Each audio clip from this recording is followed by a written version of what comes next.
October 2nd, I had returned from Vietnam. At that time, we had 16,000 military advisors. I recommended to President Kennedy and to the Security Council that we establish a plan and an objective of removing all of them within 2 years.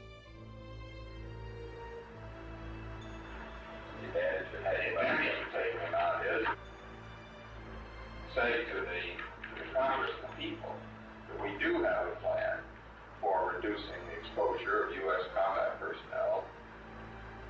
So my observation about it is that, it doesn't continue to go well. It looked like we were overly optimistic. We need a way to get out of Vietnam. That's the way of doing it.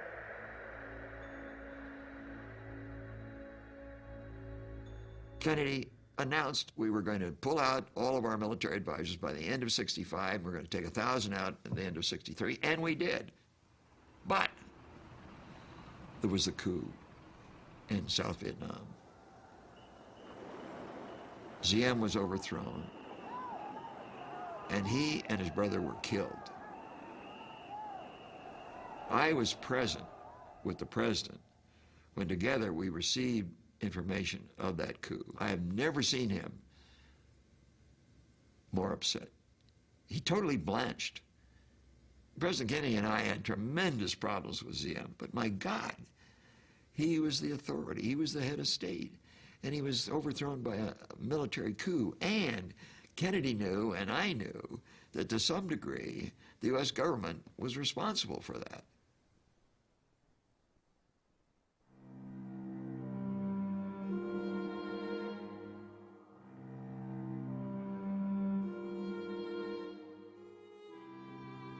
I was in my office in the Pentagon when the telephone rang, and it was Bobby.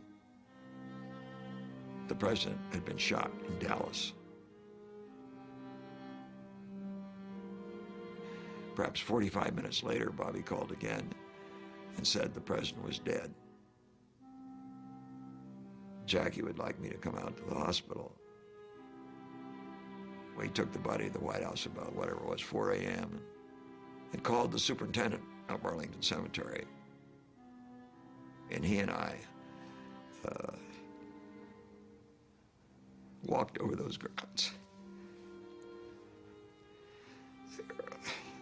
They're hauntingly beautiful grounds. White crosses row and row. And finally, I thought I found the exact spot, the most beautiful spot in the cemetery. I called Jackie at the White House and asked her to come out there, and she immediately accepted it. And that's where the president is buried today. A Park Service ranger came up to me and said that he had escorted President Kennedy on a tour of those grounds a few weeks before. And Kennedy said that was the most beautiful spot in Washington. That's where he's buried.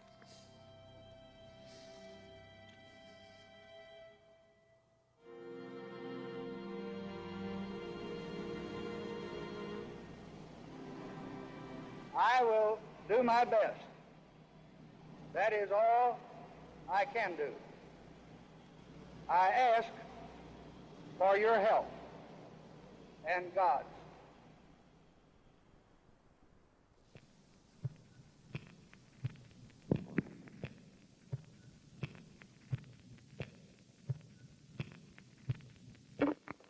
Bob? Yes, Mr. President. I hate to modify your speech any, because it's been a good one, but I just wonder if we should find 2 minutes in there for Vietnam. You know, the problem is what to say about it. All right, I'll tell you what I would say about it. I would say that we have a commitment to Vietnamese freedom. We could pull out of there, the dominoes would fall, and that part of the world would go to the communists. We could send our Marines in there, and we could get tied down in the Third World War or another Korean action. Nobody really understands what it is out there. They're asking questions, and they're saying, Why don't we do more? Well, I think this. You can have more war or you can have more appeasement. But we don't want more of either. Our purpose is to train these people, and our training is going good. All right, sir, I'll get I always thought it was foolish for you to make any statements about withdrawing. I thought it was bad psychologically.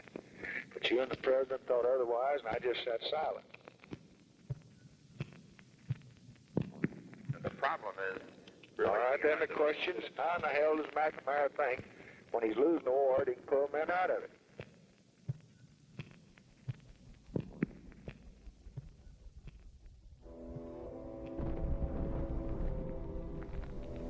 If you went to the CIA and said, how's the situation today in South Vietnam, I think they'd say it's worse.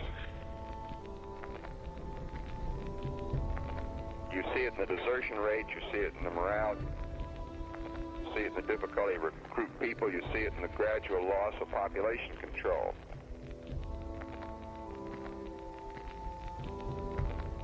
Many of us in private would say that things are not good, they've gotten worse. Now, while we say this in private and not public, there are facts available that find their way in the press. If we're going to stay in there, we're going to go up the escalating chain. We're going to have to educate the people, Mr. President. We haven't done so yet. I'm not sure now is exactly the right time. No, and I think if you start doing it, they're going to be hollering you a warm-up. I completely agree with you.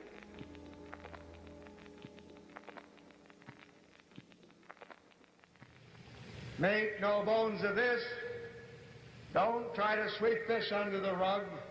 We are at war in Vietnam.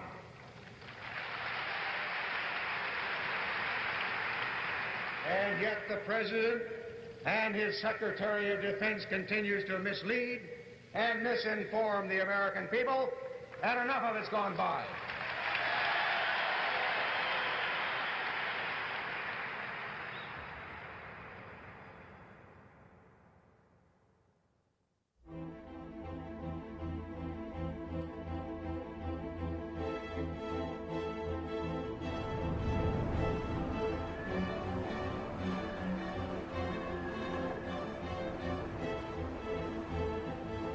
On August 2nd, the destroyer Maddox reported it was attacked by a North Vietnamese patrol boat. It was an act of aggression against us. We were in international waters. I sent officials from the Defense Department out, and we recovered pieces of North Vietnamese shells that were clearly identified as North Vietnamese shells from the deck of the Maddox. So there was no question in my mind that it occurred. But in any event, we didn't respond. And it was very difficult. It was difficult for the president. There were very, very senior people in uniform and out who said, my God, this president is, they didn't use the word coward, but in effect, he's not protecting the national interests.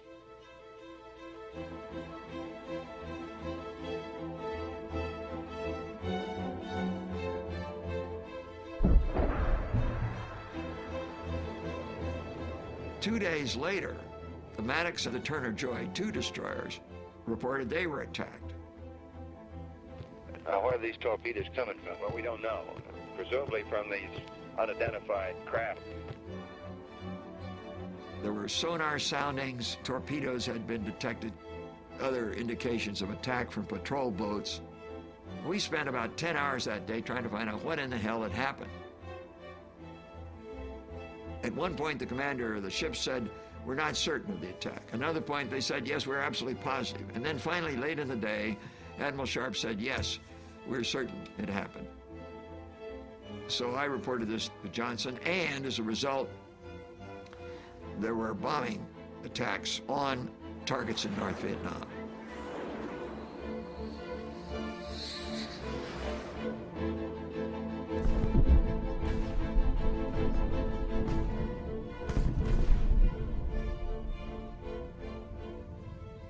Johnson said, we may have to escalate. I'm not going to do it without congressional authority.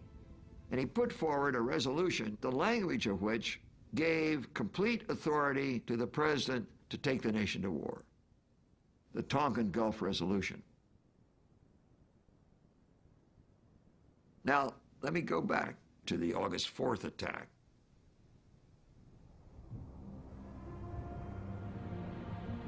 Well, there apparently been at least 9 torpedoes in the water. All missed. Yeah. No, I don't. Wait a minute now. I'm not so sure about this number of engaged. Right. We'd have to check it out here.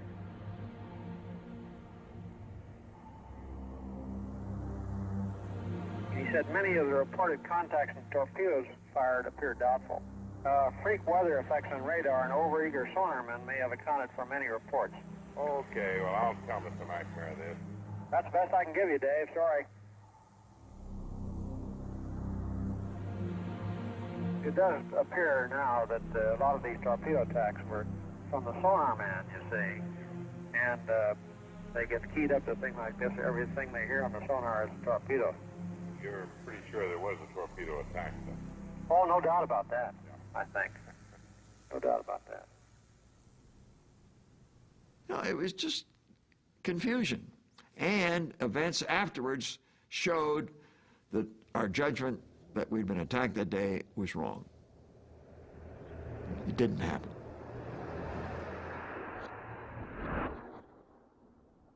And the judgment that we had been attacked on August 2nd, which we'd made, was right. We had been. Although that was disputed at the time. So we were right once and wrong once. Ultimately, President Johnson authorized bombing in response to what he thought had been the second attack. It hadn't occurred, but that's irrelevant to the point I'm making here. He authorized the attack on the assumption it had occurred, and his belief that it was a conscious decision on the part of the North Vietnamese political and military leaders to escalate the conflict, and an indication they would not stop short of winning.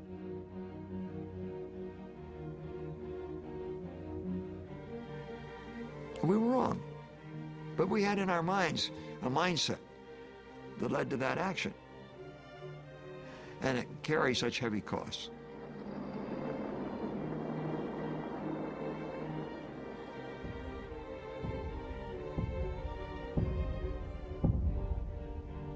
We see incorrectly, or we see only half of the story at times.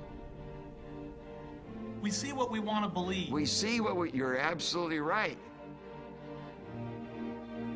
Belief and seeing, they're both often wrong.